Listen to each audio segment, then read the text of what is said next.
Okay. You can still see my screen? Yes. All right. Hello and good morning, fellow Toastmasters and guests.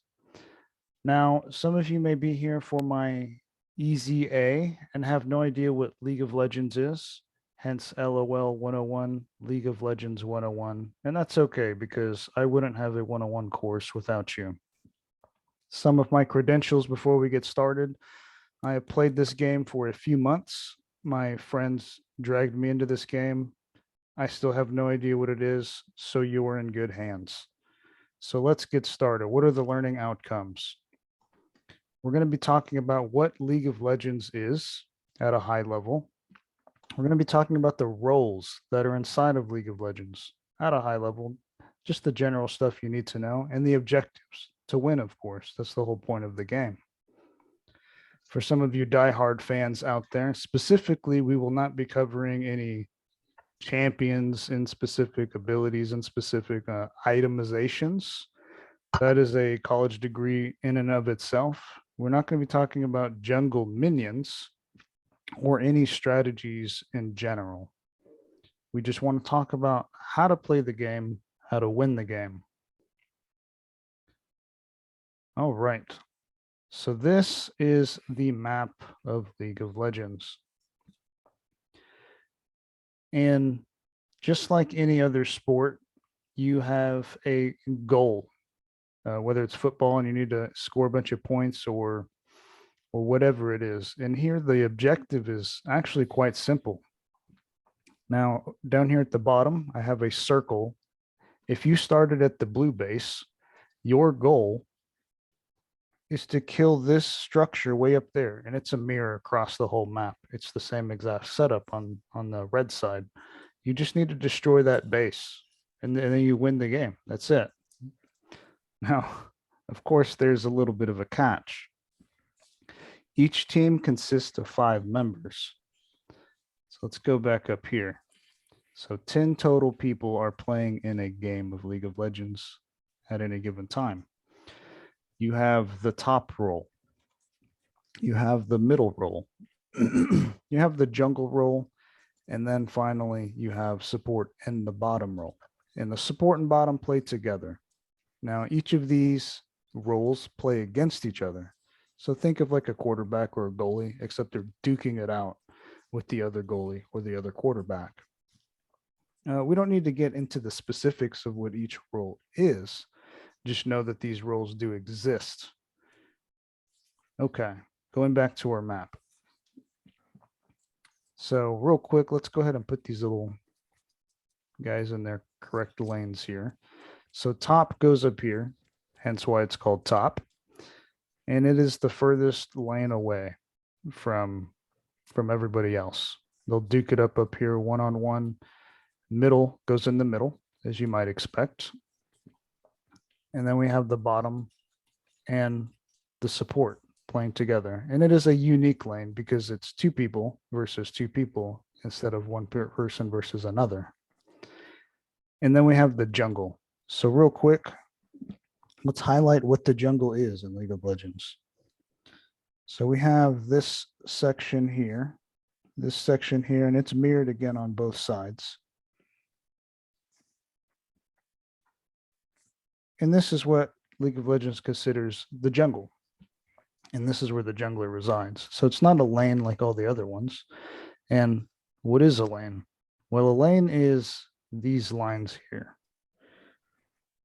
Boop, boop, and this one here. And those lanes will spawn minions. So what are minions? Minions look like these guys, and they're very important. So each of the, we'll call them heroes. Each of our team members have heroes that they play with, and they need to kill these little minions in order to level up and get gold. And they're a core aspect of the game. They spawn in every 30 minutes, and all they do is make a beeline straight to the other team's base. They don't have a whole lot of intelligence there. They just make a straight beeline and they duke it out whenever they meet in the middle. Now, the hero simply just killing them, being around them will get XP. Just like any other game, when you get XP, you level up and you get stronger. If you get the last hit on the minion, you get gold. And we won't really go into golds and items specifically, but just know that gold equates to power, and power helps you win the game. So going back to our map here, we have other obstacles in our way. We can't simply just walk into their base and destroy the home base. It's not as simple as that. We need to first, let's go ahead and get rid of some of these lines here. Clear this up a little bit. We need to destroy towers. They're these structures that defend the home base. And every lane has 2 major towers. And each lane, it wants to try to push and destroy those towers so that their minions can go a little bit further and again get to that home base. That's our end goal. Within the base, there is another set of towers and another thing called the inhibitor. Payne. If blue team destroys any inhibitor in any given lane, it spawns this extra minion. It's a really strong minion. So those same 6 minions that were down here, they're going to have like a super Spartan minion, and it helps the little minions push to their base on their own a little faster. And then finally, right up to the home base, we have a last line of defense, 2 more towers, and once any team destroys those, it's pretty much game over at that point. And that's it for the structures. Now there's little events, major events that each team can claim in order to get bonuses. So let's first talk about a dragon. So the dragon here spawns right here, and it's you can call it a super minion if you will. Yellow. Whichever team kills and claims the dragon, that team gets bonuses. You start with 4 dragons. They just spawn one after the next, after a certain interval of time. And after 4 dragons, a much bigger dragon called the elder dragon will start spawning. At that point, it pretty much takes a whole team to kill one of those. And if you do, you get really big bonuses, which helps you push the game. And we'll talk a little more about that in the late game. Okay, so on the mirror side, you have what's called the Herald and the Baron. So this goes into that little slot right there. And before the 20-minute mark, you got the Herald. He's a little bit easier to kill. It only takes 1 or 2 people. And it allows the person that killed it to put an even bigger minion in whatever lane they desire. And all it does is tackle turrets and takes them down. Helps push you, helps push you to that the win condition, defeating the enemy home base. Baron, much like Elder Dragon, except it strengthens all of your little minions, and again, just helps you push to the end. Now, I'm running out of time here, but quickly going over some of the phases. That's everything you need to know about League of Legends. But as far as phases go, again, each role faces off against each other, but that only happens in the beginning phase, which is called the laning phase. Happens up to about the 15-minute mark. And typically once the first turret falls, once one of these guys fall down, it transitions into what is called the mid-game phase. At that point, the roles begin to blur. Any role can start teaming up with each other. They break away from their lanes. They start teaming up, and they're trying to win the game now. So typically they'll push the mid lane. It's the shortest path to victory. And at a certain point, it's a little grayer. It'll transition into the late game, but this typically happens on a set of criteria. Maybe the 20-25 minute mark passes by. Most people are probably around level 16 at this point, or have a bunch of items, 3 to 4 items. And this is typically what is called the late game. This is when it comes down to the wire. Both teams are very capable of taking out the other team's home base. All it takes is one slip up from the other team, and boom, game over. Hopefully, you're the one that wins.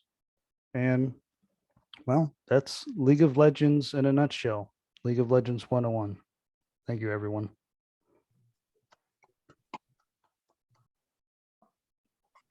I have a problem. No, I'm not sick. My family's not in the hospital. And unfortunately, I still have a job. My issue is more of an existential issue. You see, I'm a millennial. Now, I know what most of you are thinking right now. How is that an issue? Millennials are great. They invented social media. They're the most educated. They're at the forefront of every social movement. And if I must say so myself, we are pretty amazing, but apparently all of our accomplishments aren't enough. Many changes have happened over the past couple of years in all areas of our life. And for some reason, social commentators like to blame millennials for all of it. More recently, we heard that millennials are unmotivated, lazy, entitled. In a speech given earlier this month by one of our very own, entitled Choose Your Battle, these sentiments were echoed. And guys, I'm not here to argue with you over which generation is the best or which one reigns supreme, nor am I here to justify our flaws, because no matter where you fall on the spectrum, each generation is characterized by different flaws and characteristics. But when you're describing millennials, I must say that yes, we aren't without our faults, but we did have contributing factors that play a role in our negative stereotypes. Let's look at a few. When people think of millennials, the first thing that they think is that they are unmotivated to do anything and they don't know how. Why is this, you may add? I would like to provide a potential answer. Many of us have parents who wanted the best for us. Previous generations worked hard to ensure that their children had better than what they had. They didn't want their kids to have to struggle to work the long hours, to not have work-life balance. However, in the process of trying to protect us, came the formation of helicopter parents and participation trophies. Parents didn't want to see, especially my parents, didn't want to see their kids fail. So they went through extreme measures to ensure that they were successful in all areas of life, including education. They came in to sweep them up, to pick them up whenever there was an issue. And no matter how great the intentions were, what this also did was it prevented us from fighting our own battles. So when you say, choose your battles, I'm sorry, sir. Some of us don't even know how to hold a sword. You fought it for us. Whenever there's an injury or whenever we lost, hey, that's not fair. My kid deserves to win too. That's a sentiment of entitlement. And I'm not saying that you shouldn't love your kids, but what I'm saying is sometimes tough love is needed to create the independent individuals that you so desire to see. And if you're not sure what tough love looks like, take a cue from my friend.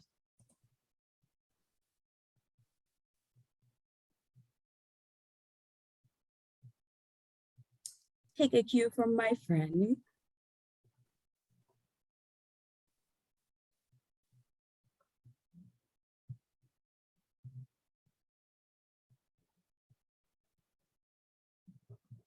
1 second, guys. It looks like the tech issues are still going. He'll show you how it's done. Would you like to switch seats just for this last version?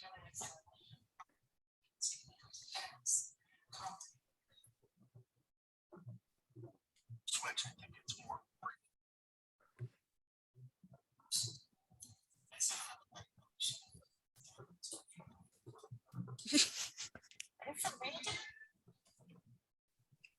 So I think it's safe to say he is most definitely not a helicopter parent. We also have the educational crisis. Yes, we were pushed towards education, but at what cost? Education now comes with a higher price tag, and unfortunately, millennials now have debt aversion. We're less likely to take on more financial liabilities. So that means we're less likely to start families sooner, to even get married, or to buy mortgages.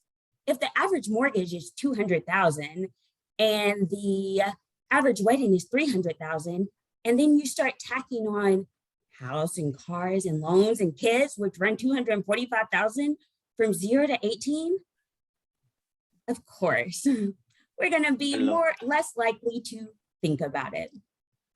And so also keep in mind, when you say that 1/3 of millennials still live in their parents' household, you must also flip that statistic and remember that also means that 1/3 of parents allow their kids to live in our household, which is a better option than mass debt. This is also the age of social media. Since the early 2000s, social media has changed the way that we advocate for ourselves, the way that we date, communicate, everything from the way that we dress to the way that we feel about ourselves. So please be easy with us when we say that we don't have it figured out. We have millions and millions of people telling us who we should be and what we should do on a daily, on top of making our parents happy. Right. So no, I'm not here to battle with you. As a matter of fact, I'm asking us, let's put down our weapons and form an alliance so that we can better help ourselves and help the next generation who has their own set of battles coming. So let's choose our battles and choose to work together and become allies in this battle. Thank you.